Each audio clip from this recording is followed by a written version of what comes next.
முன்னதாகவே எங்கள் தலைமையிடம் கடுமையாக வலியுறுத்தினோம். தமிழக வெற்றி கழகத்தோடு நாம் கூட்டணி வைக்க வேண்டும் என்று நாங்கள் வலியுறுத்தினோம். தலைமை செவிமடுக்கவில்லை. தேர்தலுக்கு பின்னரும் மக்கள் ஏகோபித்த ஆதரவை தமிழக வெற்றி கழகத்திற்கு வழங்கியிருக்கிறார்கள். அதனால் நாம் தமிழக வெற்றி கழகத்துடைய அரசிற்கு ஆதரவு அளிக்க வேண்டும் என்று வலியுறுத்தினோம். அதையும் செவிமடுக்கவில்லை.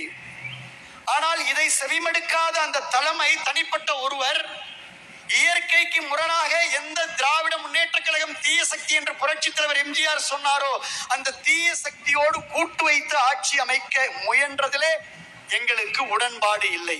கரெக்டா?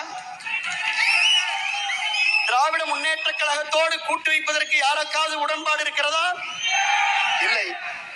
ஆகினாலே இயற்கையாக உணர்வுகளோடு மக்களுடைய கருத்துக்களை கேட்டு சரித்திரத்திலே நிலைத்துவிட்ட பேரறிஞர் அண்ணா அவர்கள் சொன்னது போல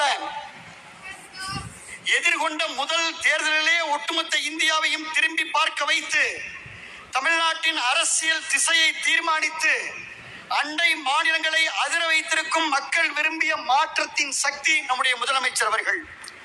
தமிழ்நாடு அரசியல்ல சத்தமின்றி, அதாவது விசில் சத்தத்தை சத்தமின்றி, தமிழ்நாடு அரசியலில் சத்தமான விசில் சத்தத்தை சத்தமின்றி மௌன புரட்சியாக ஒரு மாபெரும் அரசியல் புரட்சியை நிகழ்த்தி இருக்கக்கூடிய முதலமைச்சர் நம்முடைய முதலமைச்சர் அவர்கள். தமிழ்நாட்டு மக்கள்